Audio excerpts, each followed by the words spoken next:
Hi everyone, this is Kill Shot from 99 Gaming, and this is The Walking Dead Season 7, Negan Kill Shown, Your Facts. So for the last 6 months, the most common question I've gotten is, why so many videos? Well, number one, I love to interact with you guys, and I love to read your comments. But second, your comments create a lot of data, and I've sorted through over 20,000 comments to come up with your list of the most popular reasons why each character should die and why each character should live. Now, once again, this is not me saying it, this is just taking it directly from your feedback. I appreciate all the feedback. There's only a couple weeks left to go, and we'll start from right to left with Eugene. So your number one reason why Eugene should die is he gave the bullet recipe to Rick. The number two reason was his location in the lineup. He was beside Carl in the supposed shadow. And his top reason to live is his comic arc. Evidently, in the comic book, Eugene gets rid of the mullet, grows a ponytail, and becomes just a real badass. So the next person we're going to talk about is Carl. Your reasons for Carl to die is the shadow theory on Negan.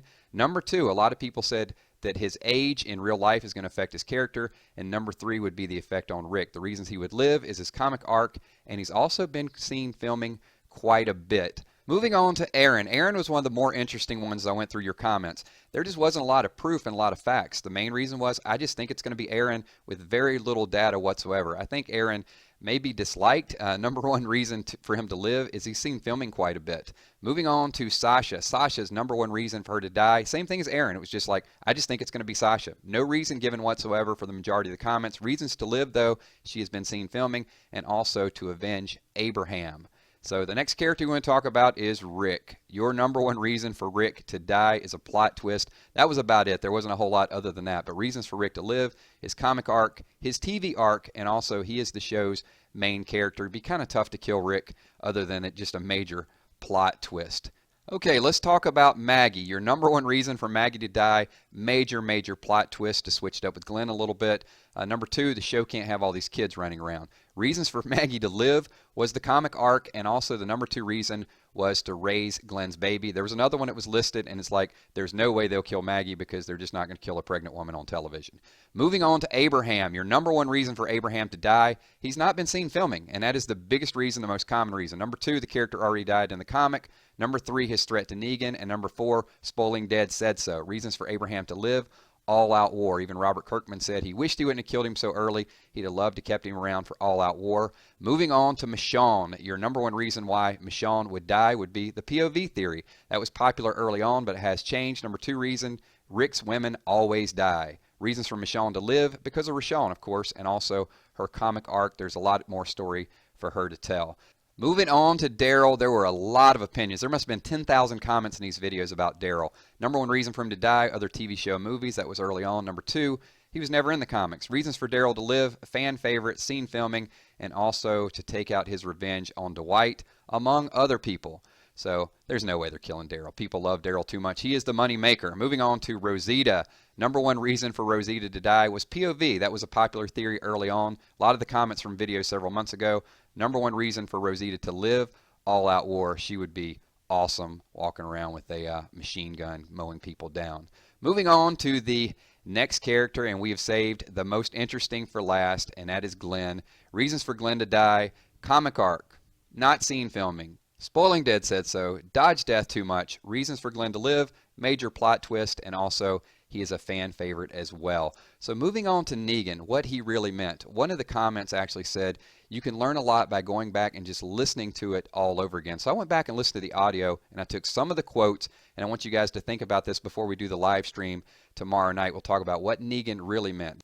This is your way of life now. The more you fight back, the harder it will be. And I think this is just so symbolic of Glenn trying to interrupt and put him back in line. He's basically saying, don't resist or there will be a price to pay. Anybody moves, anybody says anything, cut the boy's other eye out and feed it to his father, and then we'll start. This has probably been the most quoted of anything on my videos. Well, it can't be two people because then Carl's going to be punished. But keep in mind what he says here, and feed it to his father, and then we will start. The reason I want to post some of these quotes is people really pick and choose what they want to take literally and what they want to have a loose interpretation of, and I think this line is a prime example. Also, you can breathe, you can blink, you can cry. When he says you can breathe, he definitely looks over to the left side, which is probably significant that he's not going to pick someone on the left. And he says you can blink, and he looks over to the right. So probably wouldn't be Eugene. And then lastly says you can cry, unless, of course, as we theorized in the last video, he's going to pull somebody up to the front. And I think these visuals definitely show the way he's looking back and forth that someone is going to be pulled to the front of the lineup. This next line was one of my favorite and definitely something I would take literally. I don't want to kill you people. I just want to make that clear from the get-go. I want you to work for me. You can't do that if you're dead. Now, can you? I'm not growing a garden. To me, it means Negan is not personally going to grow the garden. He wants you to grow the garden for him, which means he can eliminate the toughest threats and have some of the weaker characters around that are broken down to do the farming for him. After this zombie apocalypse, it's all about food, and I think he's made that crystal clear. So the next scene we're going to talk about is the actual kill scene. And once again, and for that you're going to pay. So now I'm going to have to beat the holy hell out of one of you. This is Lucille, and she is awesome. We did all this just to let you know which one of you gets the honors. He definitely emphasizes one person in each of these comments, and I think that's important because this is one of the pushbacks that I get in a lot of these videos is the fact that, well, only one person will die. No, he's saying only one person will die via Lucille. So if two people die, as predicted by Spoiling Dead, as predicted by myself and multiple other people, it would have to be a different type of death. So moving on, you got one of our guns. Oh yeah, you got lots of our guns. So as mentioned, he takes the gun away from Carl. There you can see the inscription, and that could be the secondary form of death. Now there's several different ways to speculate that. It could be by pistol, could be Dwight. Moving on to Maggie. Jesus, you look shitty. I should put you out of your misery right now. This scene was important because it wasn't a serious swing. It was a one-handed wind-up just to see who was going to react. And you saw immediately Glenn jump to the forefront. And as soon as Glenn jumped to the forefront, what did he say? All right, listen, don't any of you do that again. I will shut that shit down. No exceptions. The first one's free. It's an emotional moment. I get it. And this has been misquoted quite a bit as well, too. And I think this is the real key, that whenever the second person interrupts, could be Daryl, then there is going to be punishment for that. Moving on, don't make me kill the little future serial killer. Do not make it easy on me. That just signifies there is a future for Carl. And here you can see from the comic, kid, I'm not going to lie to you. You scare me. So by saying future serial killer, it does signify that Carl is going to stay alive, and don't make it easy for me to kill him. So the plot twist, let's twist it all around. What if you saw Abraham dies in the comic via arrow, Glenn dies in the comic via bat?